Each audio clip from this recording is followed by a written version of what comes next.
I am Jeff Ado. This is Lunacy, where we discern the sacred from the insane and admit that whether we like it or not, we are all profoundly affected by the cycles of the moon.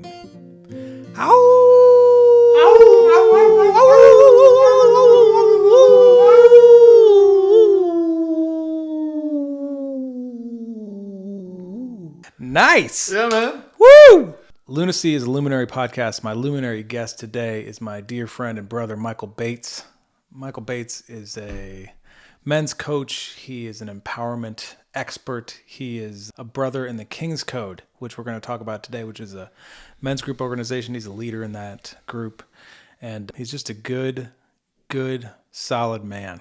And I'm really excited to have you on the show. Thanks for coming. I'm really excited to be here, Jeff. Yeah. A lovely gift to be here in Grass Valley. Yeah. Rough and Ready. Rough and ready, man. You Rough better and watch ready, out. I hope you California. came armed.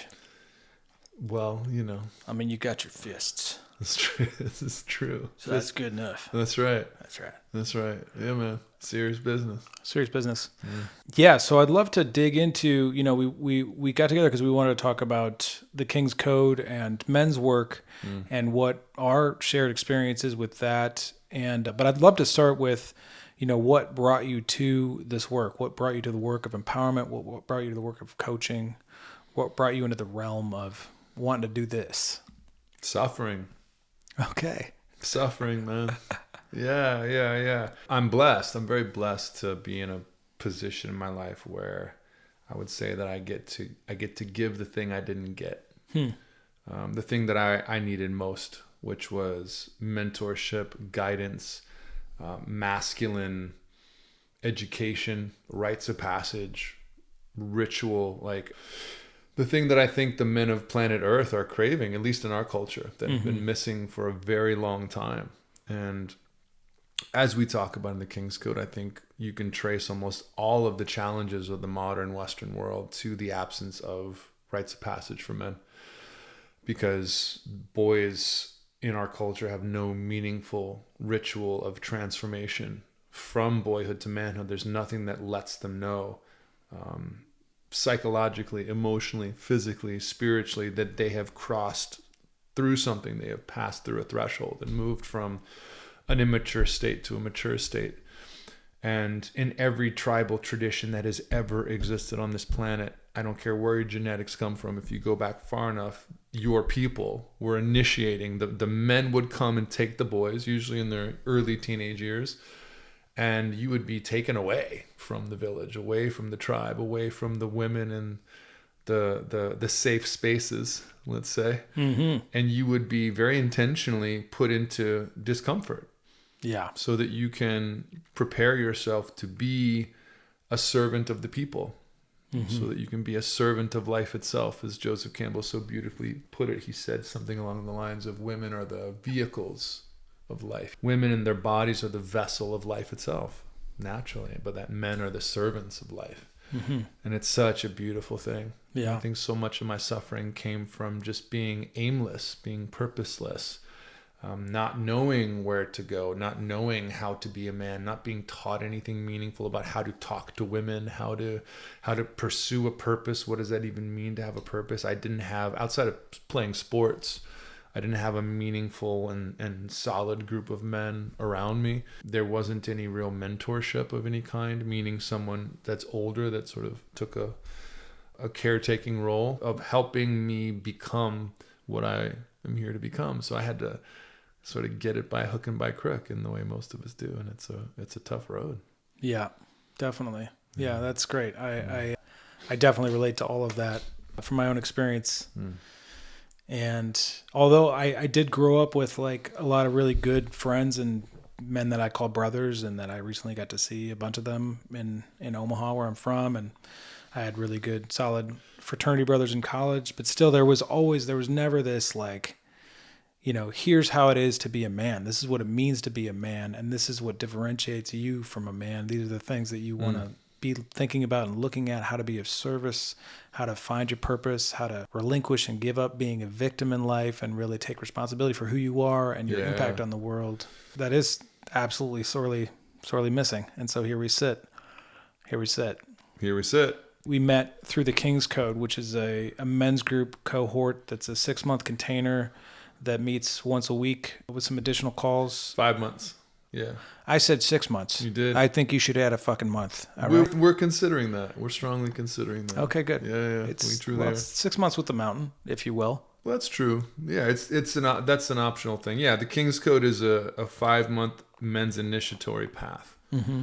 It is born out of the masculine traditions of planet Earth. We have a few mentors and lineages that we pull from directly, but it's a universal idea that we're working with that belongs to all of us. It belongs to human beings, specifically this technology, as I like to call it, belongs to men, and without it we don't mature. We remain stuck psychologically. And so our charge with the King's Code has been, how do we help the boys that become male in body, that our bodies grow up and we become physical men, but our psychology doesn't actually shift. We're still in so many forms of dependency, manipulation, all these things that are self-centered, because boys or girls or children aren't necessarily self-centered. We're dependent. We can't survive on our own. So we have to be me. And if you look at our culture is very much a me. What can I get? What's for me? Mine, me, mine. And one of the universalisms of manhood or mature masculinity is, instead of being self-centered, you're service-oriented. Your eyes are out. You're looking at the community. You're where a man's eyes should be, on the community, on the women and children, on how he can give rather than just what he can get. And it's a beautiful way of being. Yeah. And it's not easy. No. But it's very simple. And we guide men through that path. And it's a challenging path. Yeah. I'd love to hear a bit of how it was for you, or maybe you can share a bit of. It was awful. All right, don't do it. First of all, forget it. I wanted to have you come on the show. That's why you came back and did it again this year, huh? Yeah. Yeah, I just like to punish myself. That's good. I'm a masochist. Yeah, big time. I see that in you. You know, I've done a lot of different men's work. I would even include my fraternity experience. There was like actually a focus on being gentlemen and on service. The motto of Phi Kappa Psi, my fraternity, is the great joy of serving others.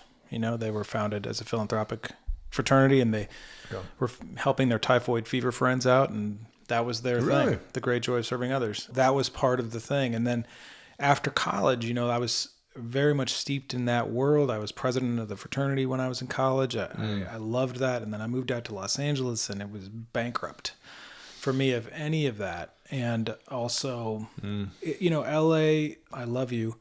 And, it is, people are there for a reason. Most people are there because they're trying to get something, especially if you're in entertainment, which I am and was at that time. It was like, everybody's searching for something. Everybody's got a play. There's always an agenda. It's hard to find authentic people. Eventually I did make friends and make brothers that I really loved and cared about, but also I just kind of lost. That path got very lost for me in that culture, particularly given what I was up to. I've done some work with Sacred Sons, which I really enjoyed. That was great. I've also sat with the men's circle here, but when the King's Code came up, I was like, okay, this sounds like a really deep cut at what it means to be a man, and a really great way for me to deeply investigate where it is that I'm being a little boy and how it is that I rise into my full potential and stop, crying in my own milk, really just rise to who I am as a man. I've done a lot of transformational work myself. I did a lot of landmark education. Yeah, me too. Oh, good. That's good. Yeah, go landmark. It's quite a thing. It's quite a thing. But I had not been in a container, a group of men.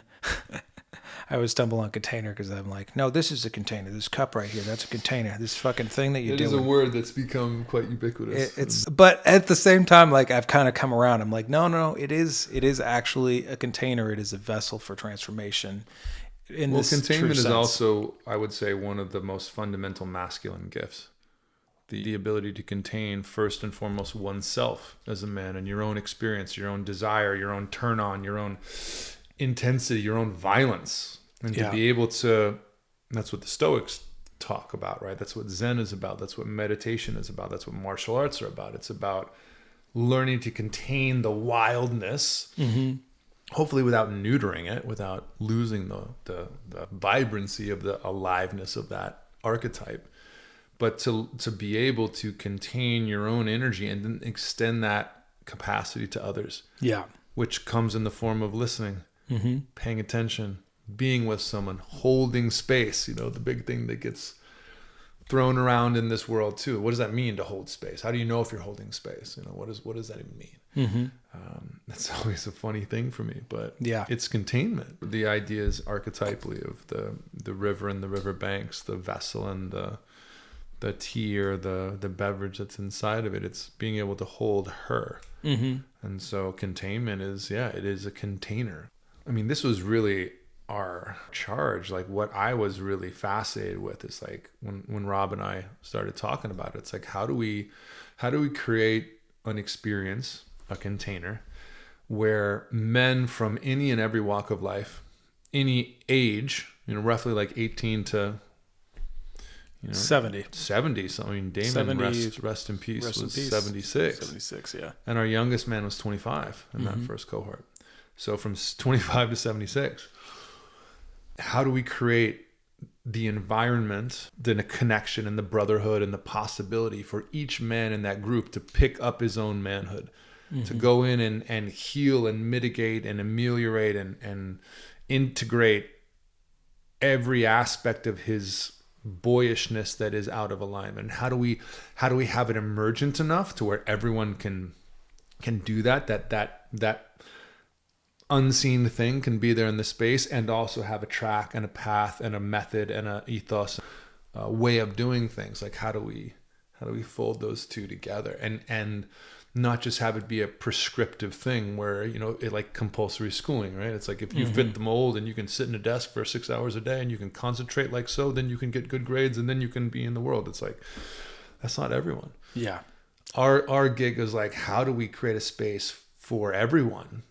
And not everyone, there'll always be exceptions, but for almost everyone to come and pick up their manhood for them, to where it's not an arguable thing. It's inextricable. It is, I am a man, and no one can tell me otherwise, not even me.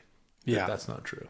And that's the goal, right? That people that graduate from our work, or that then choose to come with us to the mountain, right? Which is the corollary.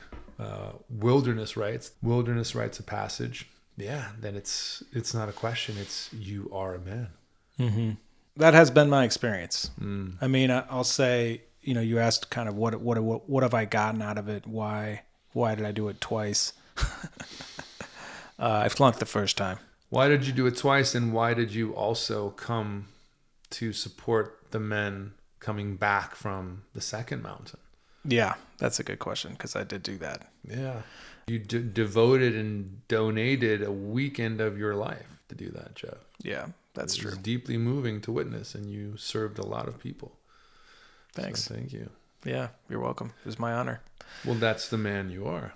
Yeah. That's why I'm sitting here. Yeah, thank you. Show. Thanks. Yeah, man. The first time I was reluctant to start off. My participation was like there, but kind of there. What are we doing? Kind of. And then at some point there was enough meat there for me to grab onto where I could see, oh, this is really something else. And I'm really looking deeply by design to dig deeper into where is it that I'm being a boy, and where am I being run by that? Where am I being run by this need for validation? And it provided me a lot of freedom to really see that and claim ownership over that, and acknowledge that that's there, and that's always going to be there.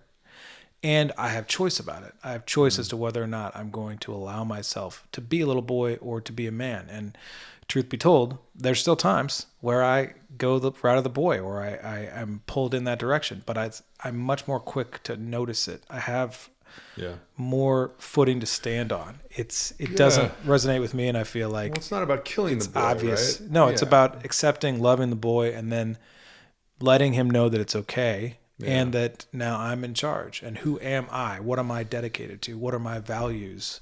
What is it that how is it that I want to be of service? And what does that mean to be of service? And how do I make my life an act of service? Which, frankly, like, you know, you ask, like, what did I get out of it? You know, that's a huge piece. Like, me being willing to take more risks. You know, I did this concert at the Center for the Arts. That was a huge swing for me. Got together with a full band, dedicated myself to the music, really like put it out there. That's going to be available in the new year. I'm going to release that in January, just for those of you who want to see it. We're waiting so we can build some momentum. Congratulations. Thank you. I can't say I would not have done had I not done this work, but probably not, and probably not to the extent that I did do it. And also just getting such clarity and clarification on who am I outside of any conventions, outside of what society expects of me, outside of what my parents wanted for me, outside of any of that. Who am I, and how do I truly be of service? What is my passion? Where is my bliss? And so the King's Code has been super helpful in me realizing that. And also brotherhood. I mean, there's no substitute for brotherhood. There's no substitute for knowing that you and all those other guys that are in that cohort would like go to bat for me, go to battle with me, you know, and support me in the best possible way for my highest good. You know, that was the other piece, you know, first, how do we create a space where it can be prescriptive and emergent at the same time, to where men can come in and do their work in different ways necessarily, and each man picks up his power and carries it forward. But then additionally, it's like the brotherhood piece. Yeah. Because people say brotherhood. Most of us have no idea what brotherhood actually is, because we've never actually had it. Mm-hmm. It's like tribe. We don't know what we're missing as a culture, because we have never actually been inside of a tribal structure, where there is this meta container that's just holding you. Where if like you have a bad year in the stock market, or like your job is gone, it's like, yo, bro, it's all good. We got you. Yeah. It's like in a tribe. It's like if we go out hunting and I miss today and you bring home a buck, I eat because you're the man today. I'm going to give you a steak. Yeah, man. You'll get some venison. Because next week you're going to miss and I'm going to hit. And so it's like what brotherhood really is that. And it's not just, you know, the fraternities are a beautiful thing, especially in their essence. Obviously with the drinking and what they become. But there is something beautiful in that. Yeah. And what men don't understand, it's like everybody wants the great friends. Everybody wants to be a part of the community. Everybody wants to be, you know, invited to the commune in Costa Rica, you know, with all the beautiful people and everything's handled for you. But nobody wants to do the actual fucking work of being the friend, being the brother that reaches out. Yeah. That says, hey, I know you're struggling and I know you're doing what I used to do, which is try to do it all by yourself. Mm-hmm. Fuck that. Yeah. I'm going to call you every day this week because I know you and your girl just broke up. Mm-hmm. Every day at 6:00, I'm going to call you. Yeah. You don't have to pick up, but I'm going to call you every day. And if you want to call me back, I'm available between 6 and 7 o'clock. Mm-hmm. You imagine what that does to have that? And it's born out of doing things that are difficult and challenging together. It's born out of going to the mountain and doing what we do on the mountain, right? Which we can't talk about, but it is difficult. Mm-hmm. It's challenging. It is meant to be challenging, because what is the Nietzsche quote? A man who knows his why can endure anyhow. There's something about that. Like when you know men and you have gone through things with them and you develop that and you invest in that and you back each other, and you don't enable each other, but you back each other, and you learn what that actually means, and you show up for each other over and over and over. These are the men that you start a business with, mm-hmm. where you know he's not going to fuck you. Right. And he's not just going to fuck you because you know the character of that man, but because he's also policed by the brotherhood. Right. The brotherhood polices the brotherhood. Like if I'm an asshole to you on this podcast, you're going to post the podcast. Rob and the crew are going to be like, yo, Bates, what's your freaking problem? Yeah. Check yourself. And we've lost that in our culture, right? So boys, men are able to get away with things because we don't have good men that are willing to say, hey, Jeff, that thing you're doing right now is some bullshit. Yeah. And you actually need to listen to your wife. Mm-hmm. Or, you know, hey, I think you might be onto something. Maybe she needs to listen to you, right? Being able to back each other. Like the type of scenario where I could leave my wife drunk at your house overnight, and I know it'd be all good. You totally could. I don't have a wife, but when I do, and if she gets drunk, and she gets wasted, she can stay here. I won't. Amazing. It's going to be fine. Well, I genuinely know that would be the case, Jeff. Yeah. I genuinely know that. Mm-hmm. You know, it's like the type of men where you can leave your kids overnight with these guys, and it's not even a question. It's like if it came down to like combat and we're in a foxhole on the front line, it's like it's my turn to sleep. I can rest easy knowing I'm not going to get my throat slit because you're on guard duty. Mm-hmm. That you can't buy that. Elon and all of his money cannot buy that. Yeah. You have to earn that. You have to earn that. And that to me is more valuable than money. Yeah, I would agree. What I loved about the King's Code, what I love about the King's Code is that it's like very in depth and it's very, you're thinking about it. You're really looking at where's my history and how is it that I'm being a boy and how do I rank up to the archetypes of what it means to be a man and looking at Jungian psychology, which you can totally do on your own. And I encourage people to do that in whatever capacity that they do. And frankly, like I feel as though most men's work is good for men. And I also think most women's work is good for women. Because men need to be around other men. Yeah. And women need to be around other women. For sure. Period. Our testosterone Absolutely. goes up when we spend time around other men. Yeah. Their progesterone goes up when they spend time around other women. They've tested it. It's real. Yeah. We need that. That's how it used to be. Yeah. Because the way I was raised, and my mom, I love you, is no one's fault. But it's like I was trained to take my problems to women because I didn't have brotherhood and I didn't have a certain vein of masculine education that I had to go out and find on my own. I didn't even think about it. I'd turn my girlfriends into my mom and my therapist like that because that's what I was trained to do. Turns out that's not super sexy. It's not So it doesn't sexy. really create a lot of turn on or a lot of, No. desire for one another when I'm turning my romantic partner into mommy. Right. No, Yeah, that's not good. Sons recipe. should not fuck their moms. Right. And vice versa. Therapists shouldn't fuck their clients. It's like, but when I take my stuff to you, right, and I take my stuff to Rob, or I take it to the brotherhood, it's like that's where men are meant to have most of their problems solved. It doesn't mean we don't talk to our women about our issues, but it's a very different thing. Yeah. To go to our women and be like, listen, my love, I know you can feel me. I know you can feel that I'm going through something because you're my woman. Of course you can feel me. I just want you to know I've talked to Jeff about it. I've talked to Rob about it. I've talked to Luke about it. We got it. And I'm going to share more when it's time to share more. Or I'm going to share what I can share now. And just know it's all good. They've got me and you got me and we're here. Yeah, there's definitely also something about that. And I mean, I've always been a good friend to people. Like that's part of just my character. I love people. I do. I genuinely love people. Like not everybody's like that. And I am that way. Sometimes that's gotten me into trouble because I'll trust people maybe I shouldn't have trusted or they don't have that same kind of You and I ethos. have a little bit of that same thing, I think. There's no question for me that, for instance, in relationship, because I am married and I love my wife.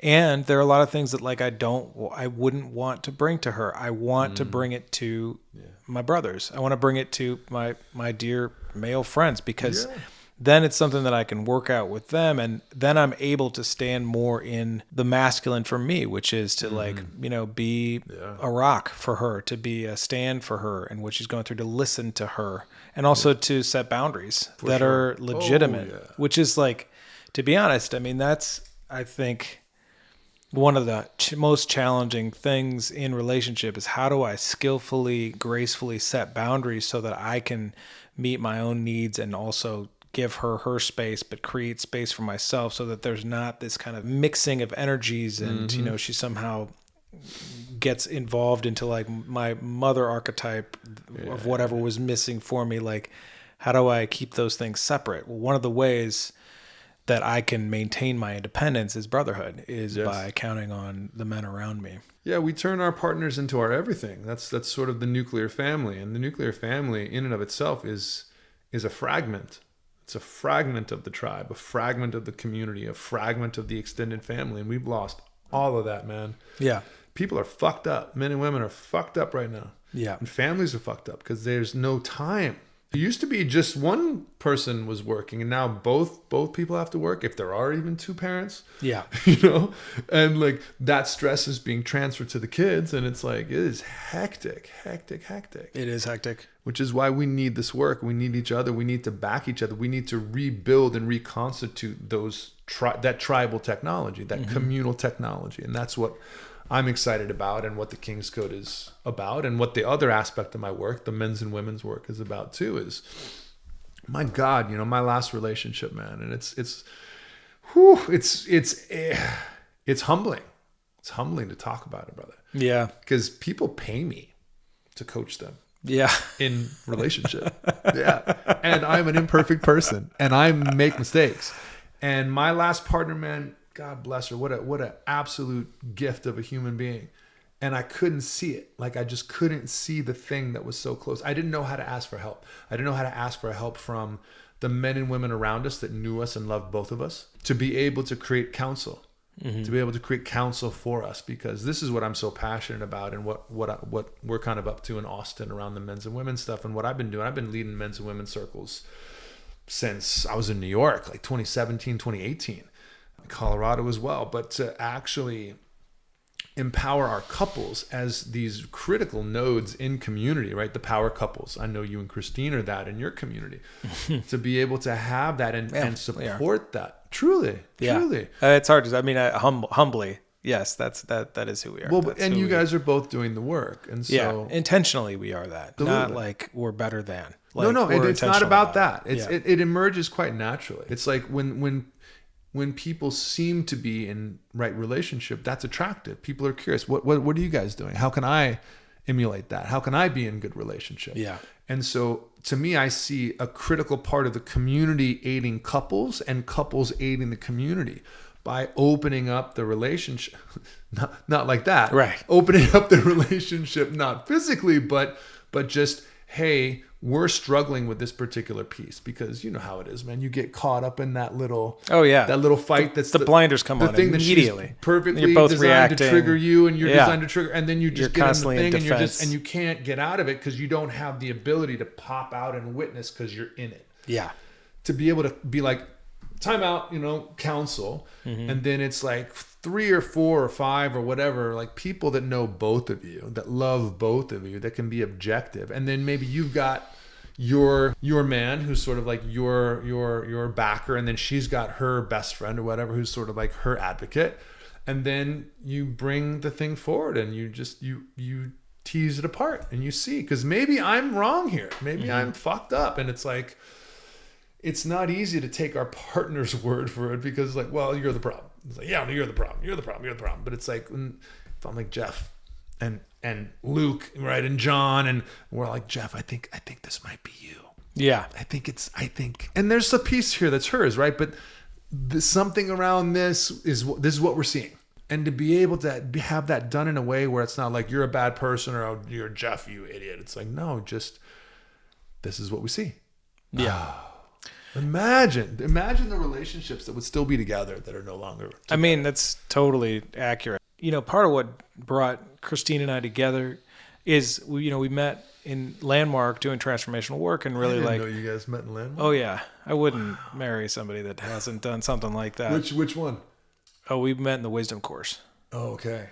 I didn't take that one. Yeah, the fundamental thing is this piece around radical responsibility, which we talk on this show quite a lot, because I think it's sorely missing and absolutely critical and the most empowering thing. So radical responsibility, that means the common denominator in all of these situations where I'm suffering is me. How do I own who it is that I am, and what's the story that I'm creating in my own head that's having this recur, and that's also calling for the other people in my life to be that way towards me. And then I am taking the dagger and stabbing it in. I'm taking the second arrow that really gets you. And so, like, I mean, we're constantly working on our relationship and talking to people and doing, we're going to go do a couples retreat probably in April. And I'm really stoked about it. I'm sure it'll open something up. Fortunately, there's so much of that medicine available right now. And I think it's absolutely critical. One of the things I want to talk about also is that the need for initiation, the need for men to become men, to claim their manhood, even to create a container where it's like, here's what it is to be a man so that you can be distinct from being the boy that you were, so that you know the difference. Yeah. And one of the things that like is clear to me is, we talk about the patriarchy. My last episode was with a woman who we talked Poorarchy. Yeah.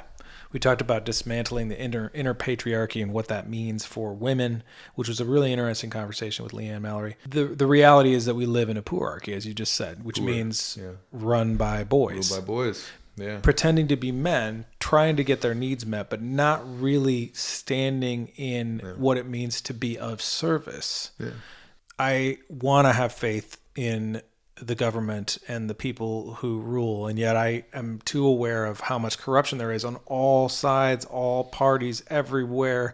How capitalism, not capitalism per se, but how greed has influenced and taken down the morals and the ethics of what it means to be truly of service. And so that's just to me why it's so important to do this kind of work, where it's like, it's not that I can come out of the King's Code and be like, oh, I'm a better man than anyone else. It's more like, no, now I'm a man. I know what that means. And I'm looking at how do I be of service and where am I not being of service? It's actually a very humble place to stand.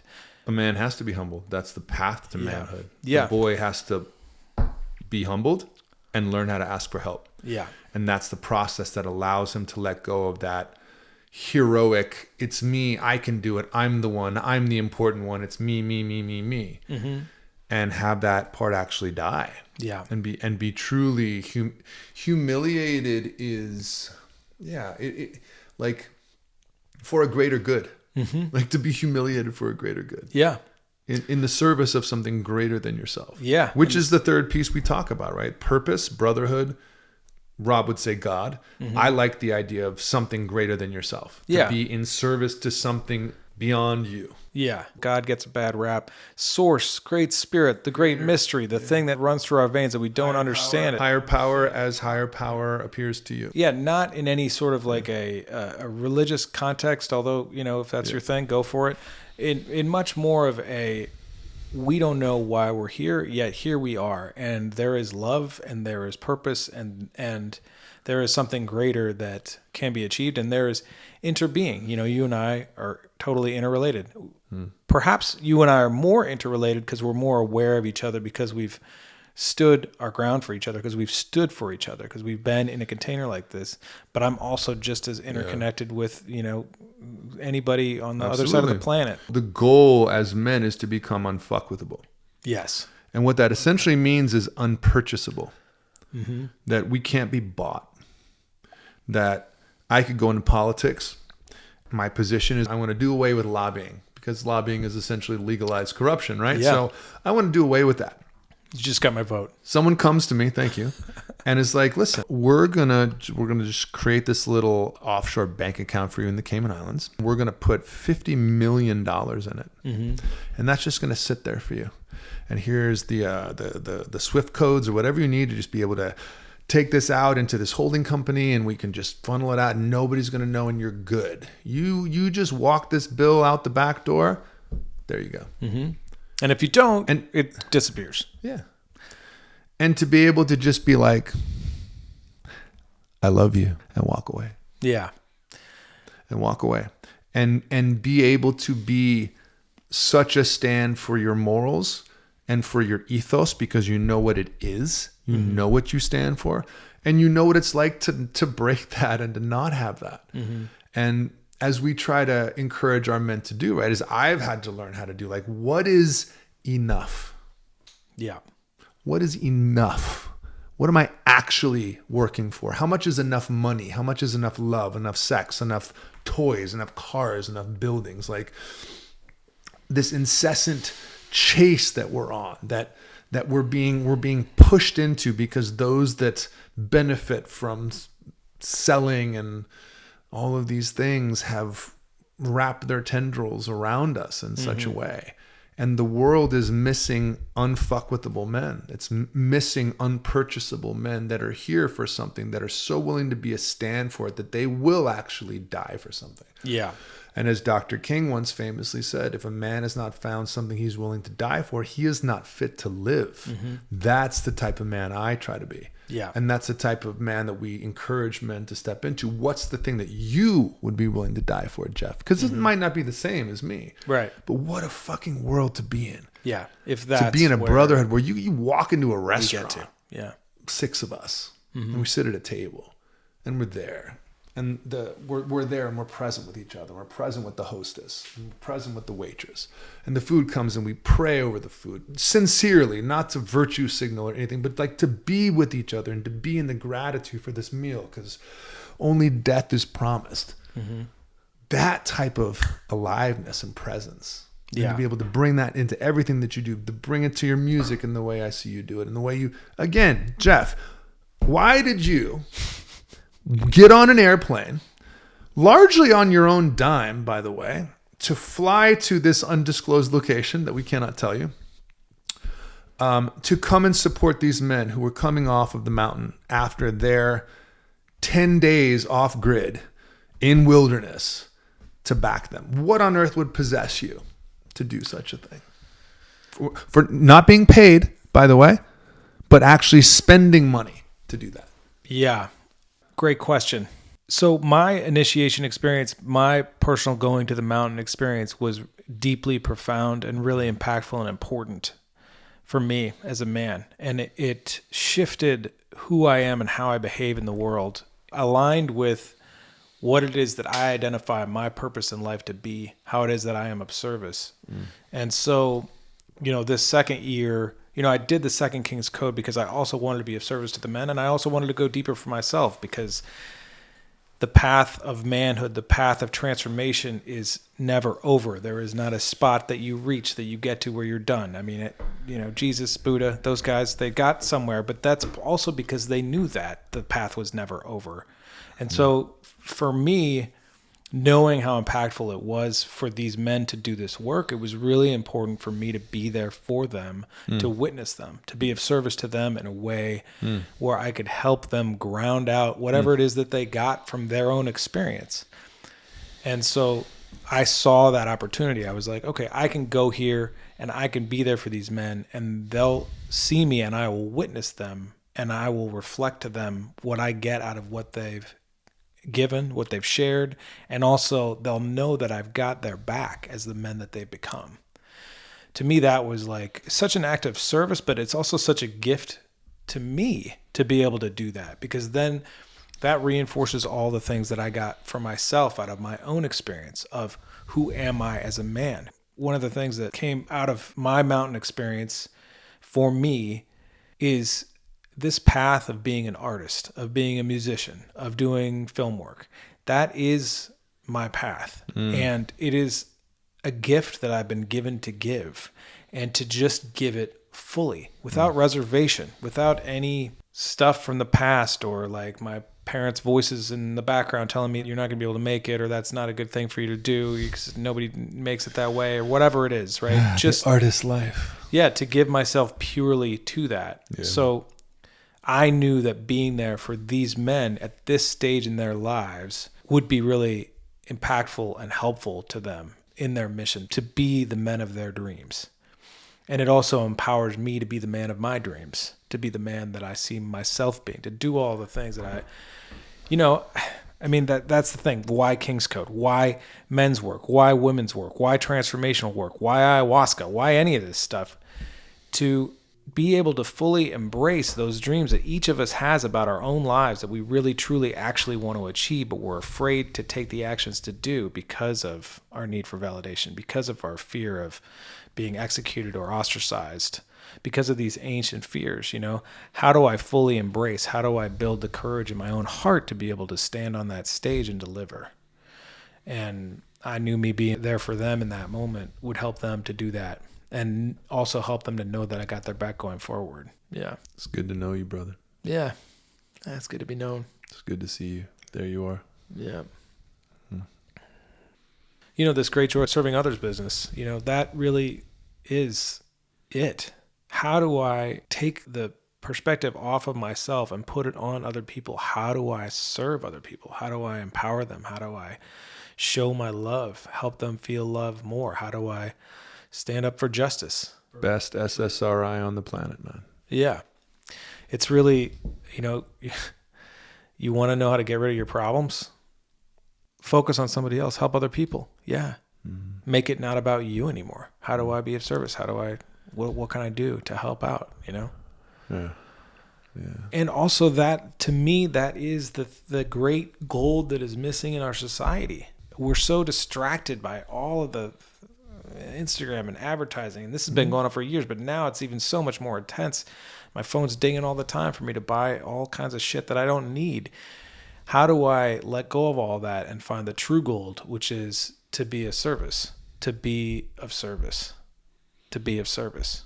And what does that look like for me? And then that becomes the why. That also informs the how. How do I treat myself better? How do I build my own health and my own strength and be a fully cognizant, open, willing participant in my own healing, in the healing of those around me, and the healing of this earth? Yeah.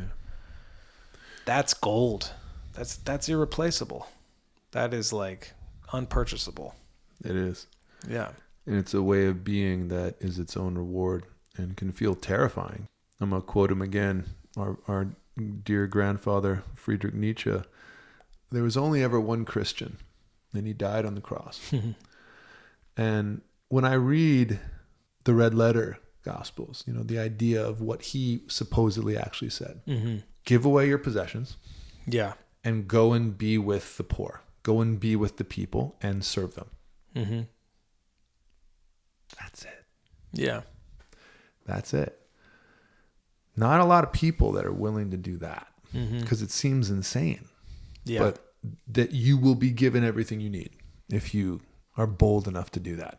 Now, I don't think you necessarily have to do that, but what you're talking about, it is the best antidepressant. It's what cured my depression. Mm-hmm. Self-fixate, anxiety, fear of the future, depression, fear of the past, me, what's going to happen to me? What's going to happen to me? What's going to happen to me? You. Yeah. Others. It's a Bill Murray quote. It's very hard to be depressed and sweaty at the same time. That's my thing, man. I'm in the gym almost every day. It's I've had that since I was a kid, where it's just it's my church. It's where I go and reset my nervous system and get my thing in. But you're talking about something, Jeff, and it's beautiful. And again, this is why it was no question for me to come here today, just to back you and as the man I've seen you be, because I've seen you back others. And the way you show up to this, we're not trying to create this hierarchy where Rob and I are it's our thing and we're doing this. I mean, it's how do we give men back to themselves and then know that you're going to back me and, you've got this epic podcast and you could lead me in a bunch of different things. Mm-hmm. And so it's how do we be with each other in a different way? Yeah. How do we flip the script and realize that what's being prioritized in our culture is what's making us all sick and unhappy and giving us cancer? Yeah.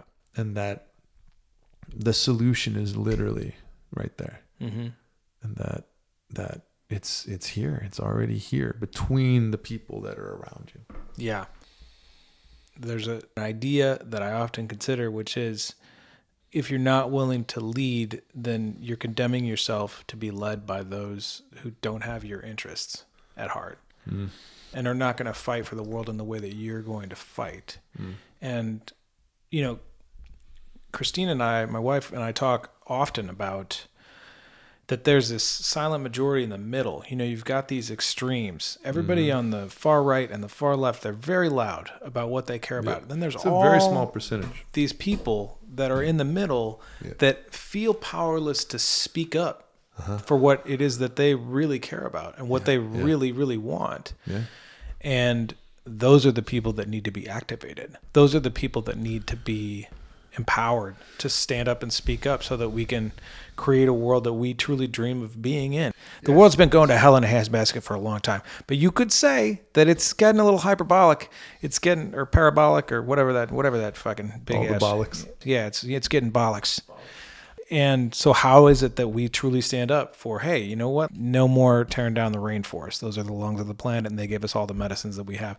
No more genocidal massacres in different areas of the world. How do we stand up for humanity in a way that's really going to last and create better lives for our children and our children's children and their children, et cetera, 7 generations forward?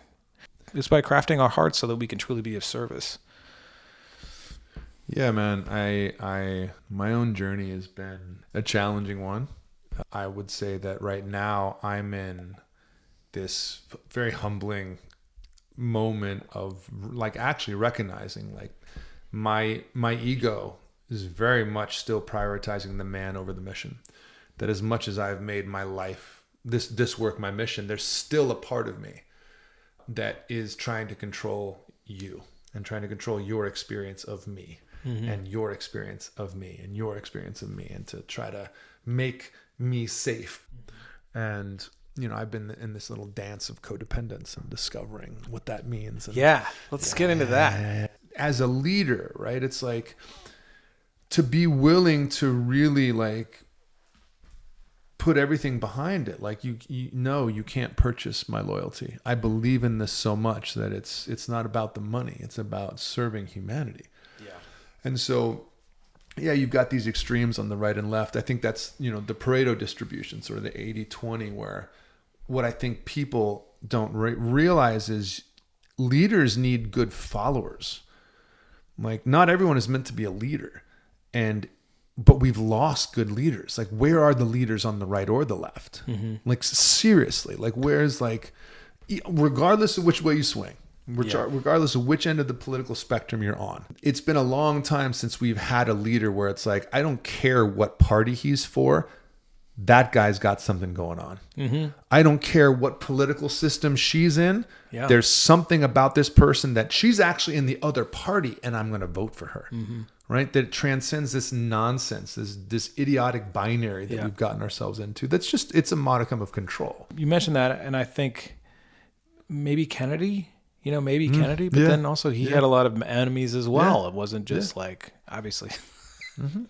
Yeah. That also feeds the powerlessness that people have, because they're like, well, look at what happens to those people who truly stand up for themselves. They get assassinated. Yeah. I mean, even, from Martin Luther King to Charlie Kirk, this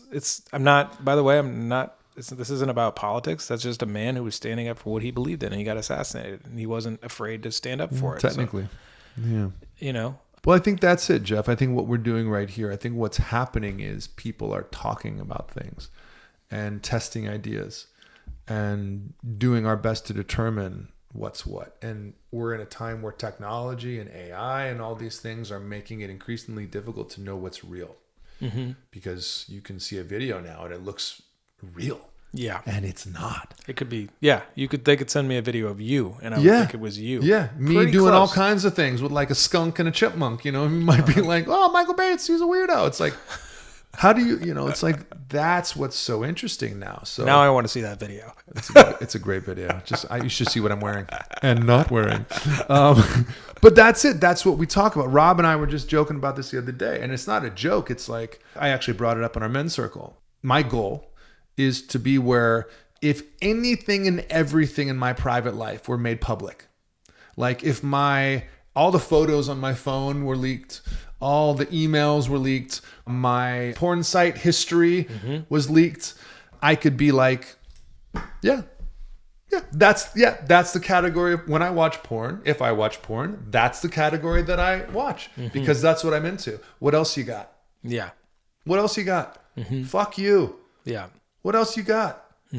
Like to be able to live from that place of freedom, because then you have personal power. You have power that you can then put behind something. And I think that's what we need. That's what we're looking for. And for me, one of the biggest places where I leaked my own power was what I would term as codependence, which is essentially trying to control others, generally in a manipulative, sideways, and indirect kind of way. Which was my coping style from my childhood and when I was not 6'5". Everyone has their way of trying to meet with the challenges of their family of origin and how they grew up. And these are the things that are in the way of our authentic selves coming online. And there's so many different ways of getting through it. But to me, it's like the biggest piece that helps the fastest is it's the communal, it's the group field. It's like all the personal development and self-development work. It's like, and the group, the King's Code, the cohort of men, a group of women, groups of men and women coming together and just talking. What the fuck is going on out here? Why are we at each other's throats? Mm-hmm. Why are men and women getting divorced like crazy? Why aren't people fucking?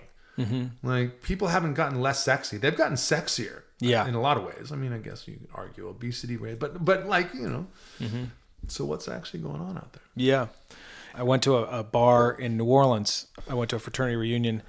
All these young kids that were in college showed up, and there were like 8 to 10 of them. They sat around a table, and all of them were just sitting there on their phone the whole time. None of them, they weren't talking to each other. They were just sitting there on their phone. Yeah, man.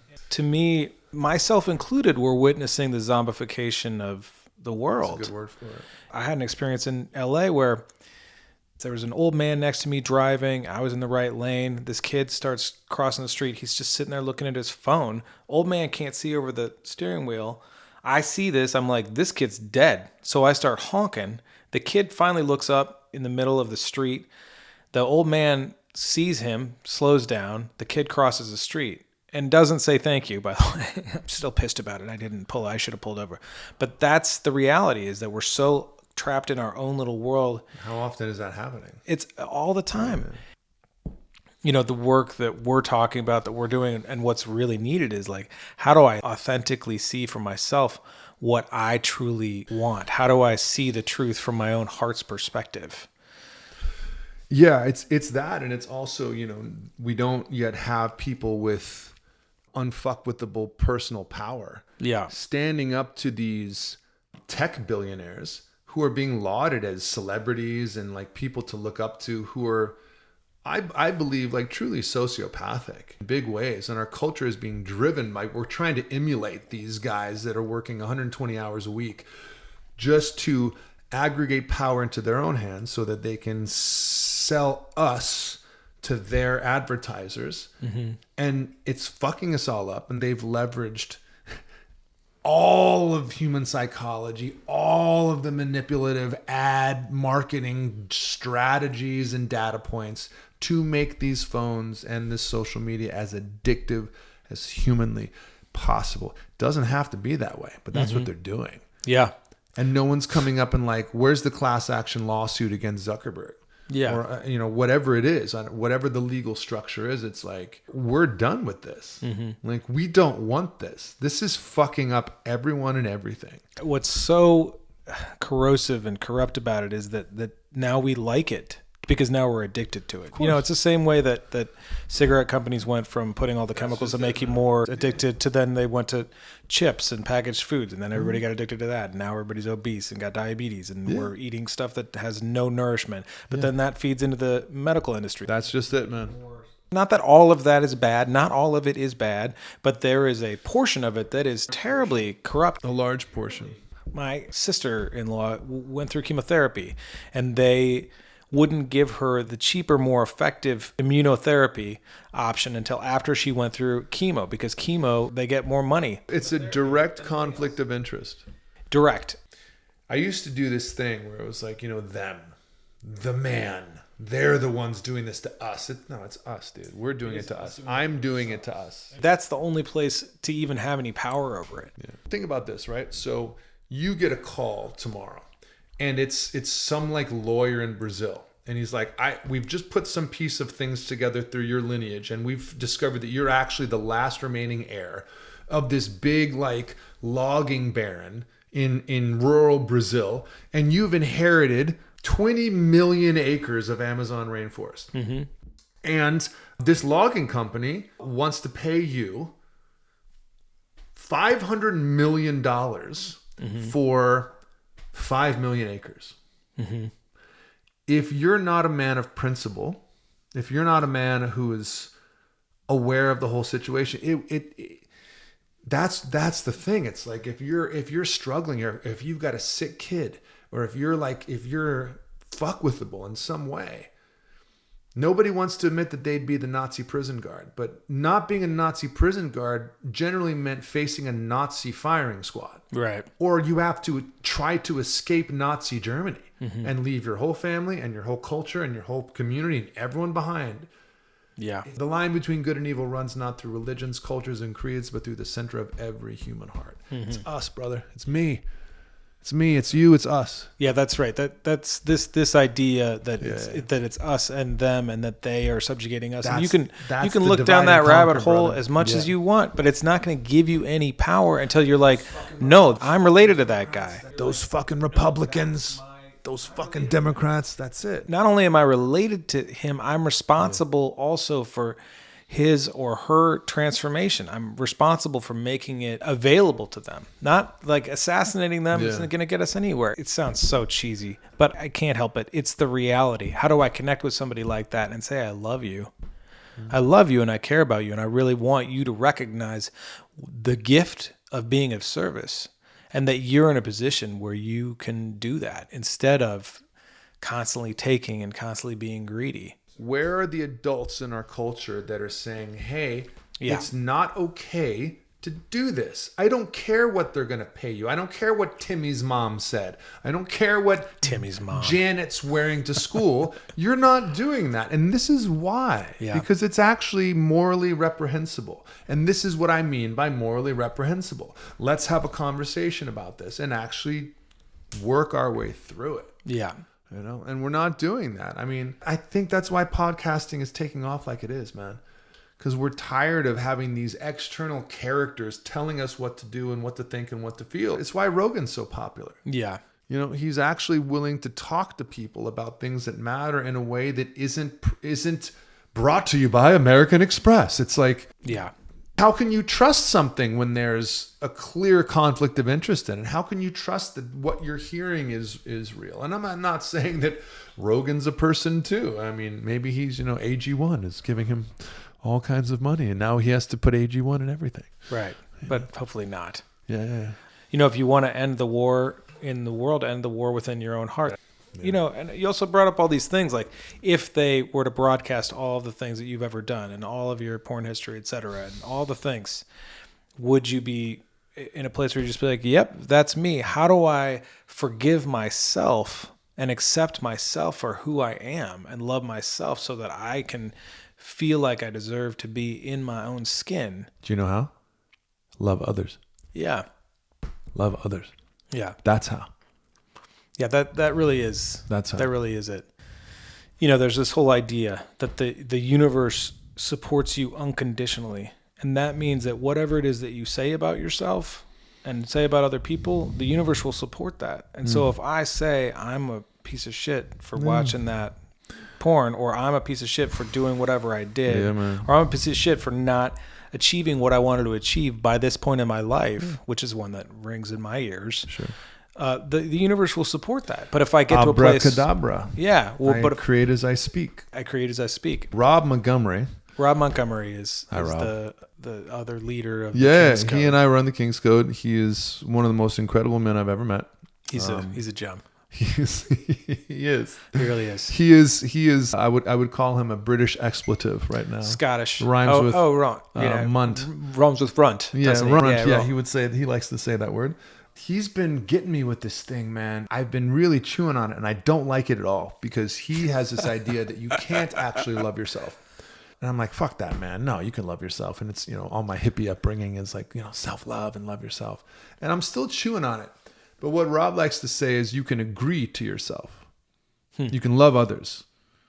You can agree to yourself. And I don't know if you're right, Rob, but I'm chewing on it. Yeah. Because I know I can love others. And again, it's like, I think it is pressure. It is a lot of pressure to try to love yourself. I need to love myself.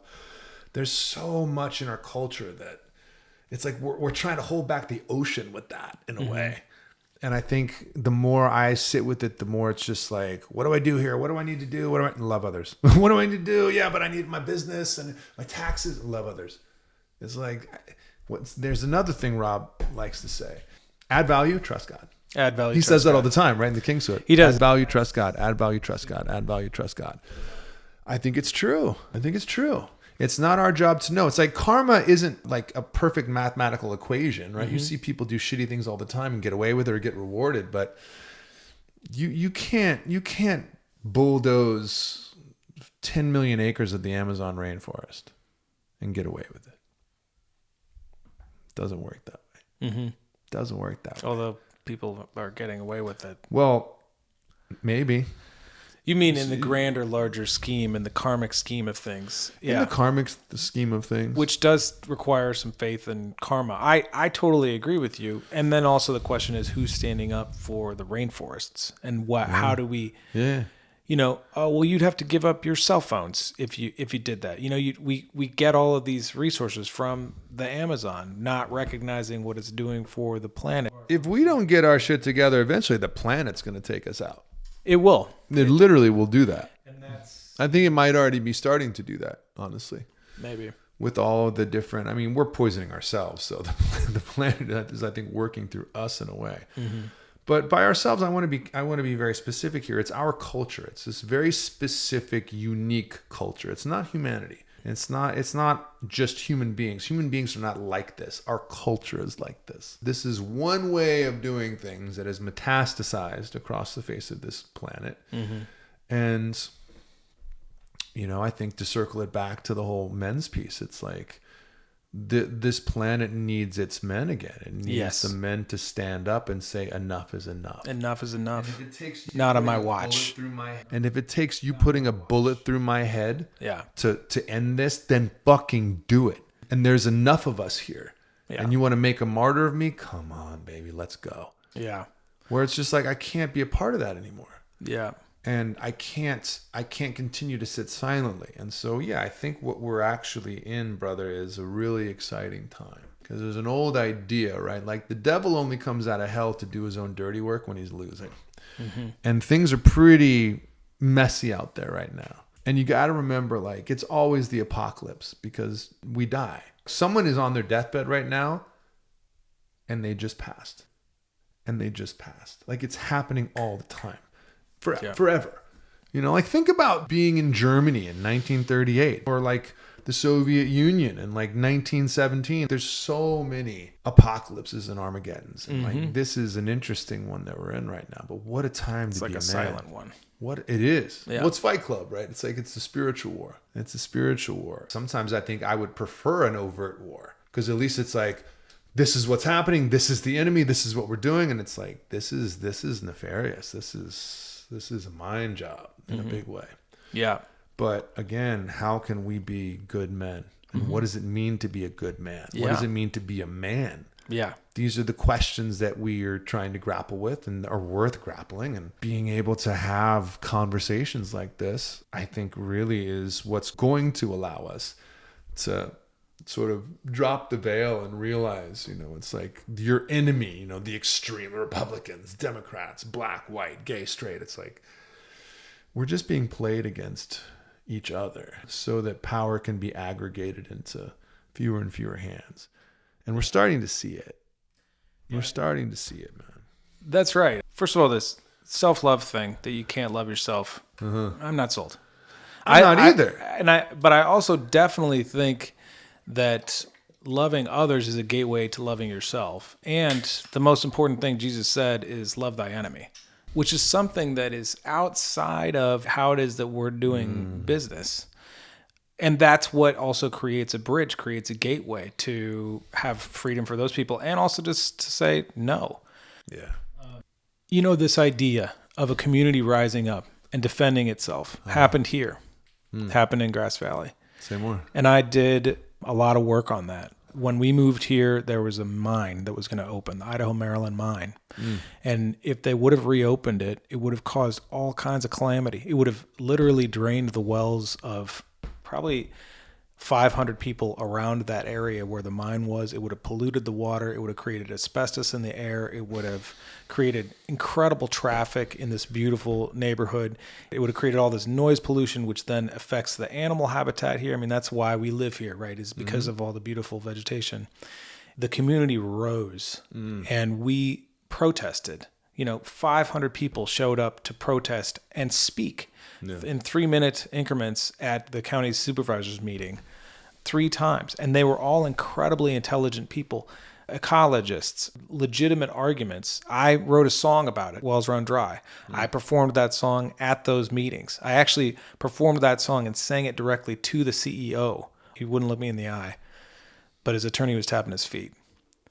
And we won that battle. And when we won that battle, when the Nevada County supervisors said, no to this project, no to this idea, and you can't sell it to anybody else, no on all of it, forget it, there was an earthquake. In that moment, the earth quaked. And I've lived up here for 4 years. It hasn't ever quaked before. Get out. It was a very clear sign of Mother Earth saying, yeah, this is the way. This is the way. And so I mentioned that because that's what we need more of. We need more of that. More people. It happens to be that in this area, there's a lot of people from the Bay Area, a lot of really intelligent people and people who really care about nature.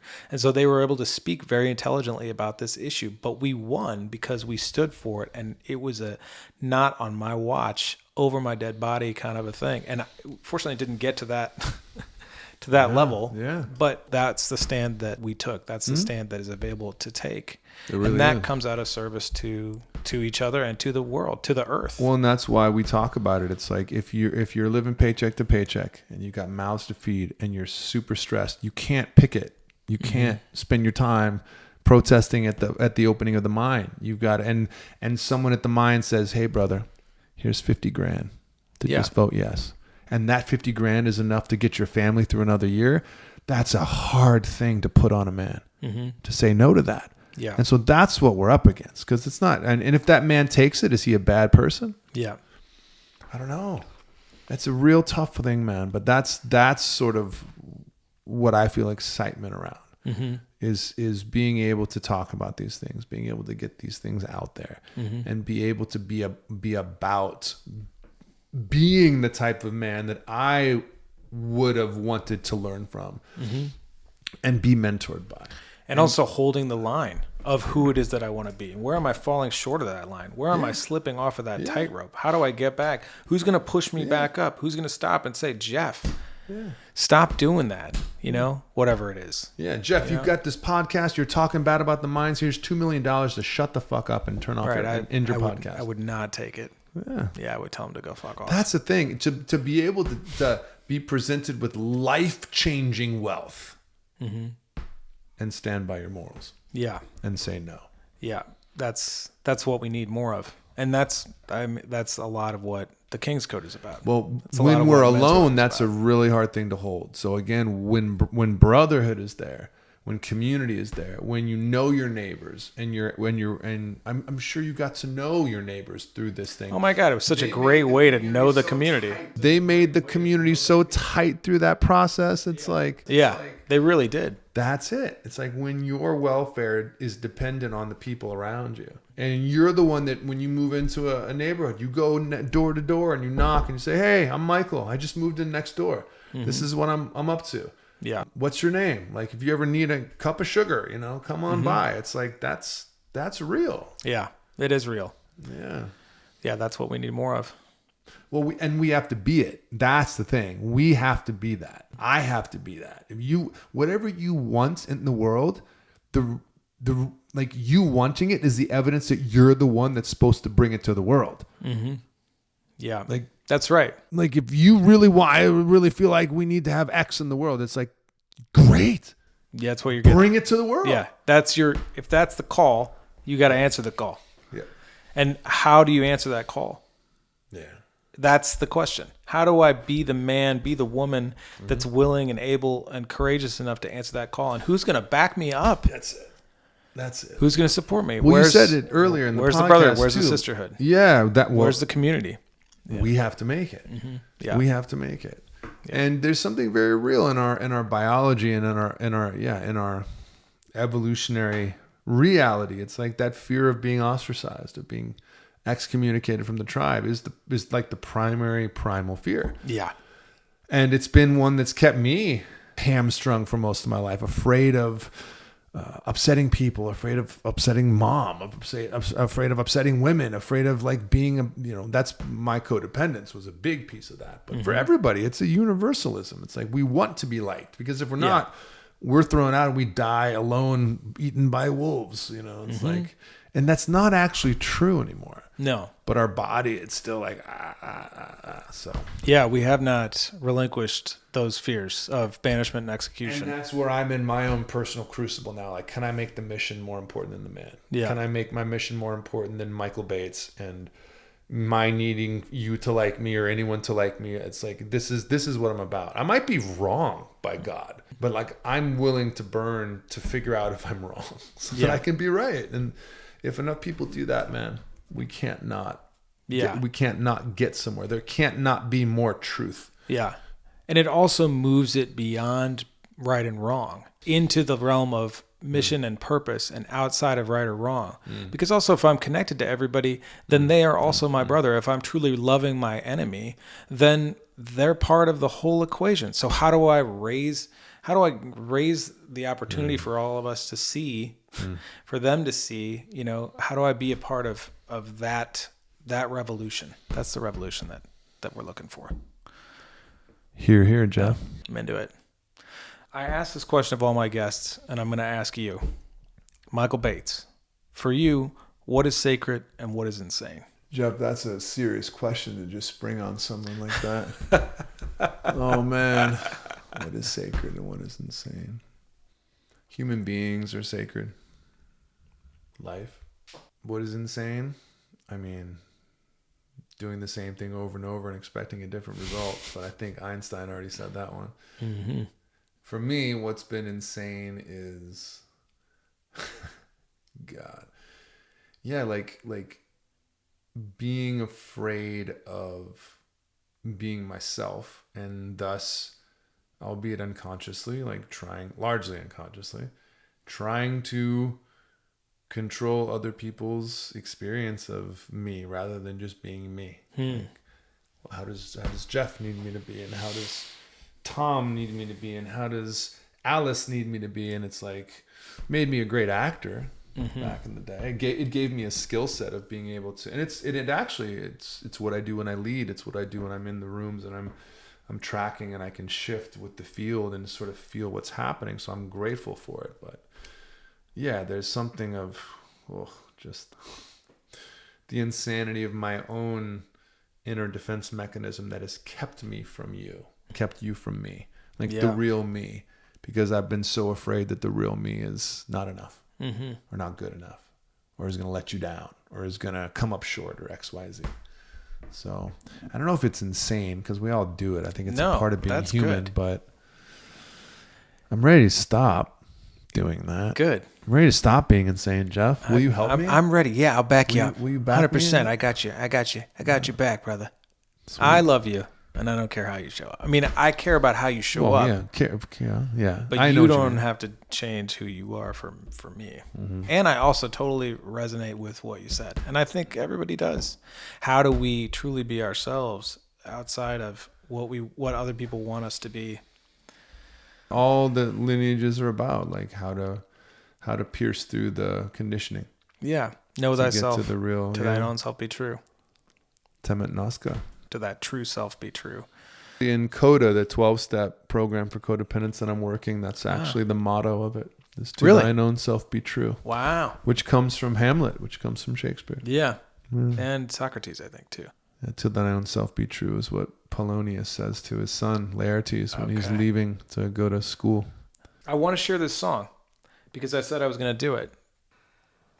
This song is called Brotherhood. The road is long and spiked with nails, bewilderment and mournful wails. It leads us to the sacred wood, the medicine of brotherhood.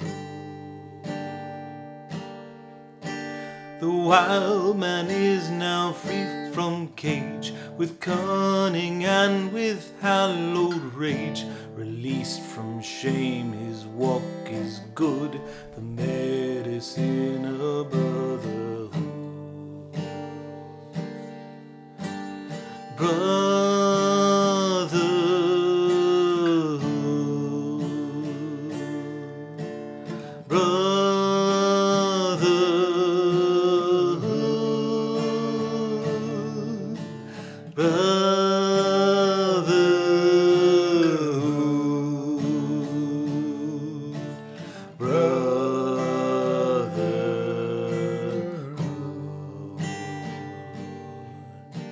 The boy is now become the man, relinquished victim, empty hand. His heart is bare, the oak has stood, the medicine of brotherhood. Brotherhood.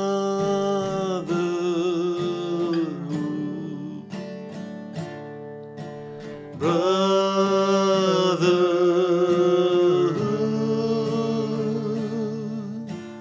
Brotherhood.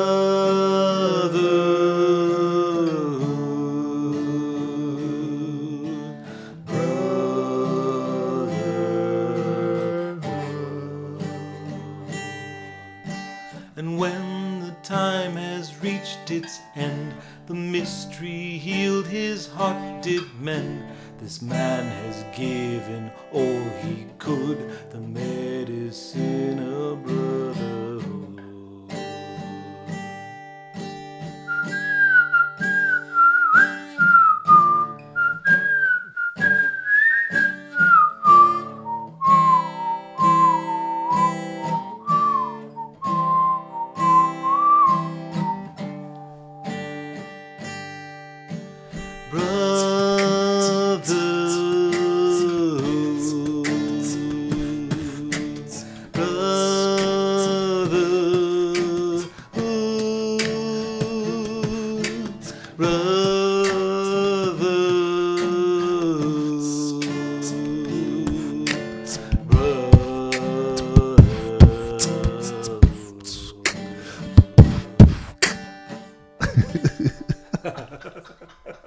Wow.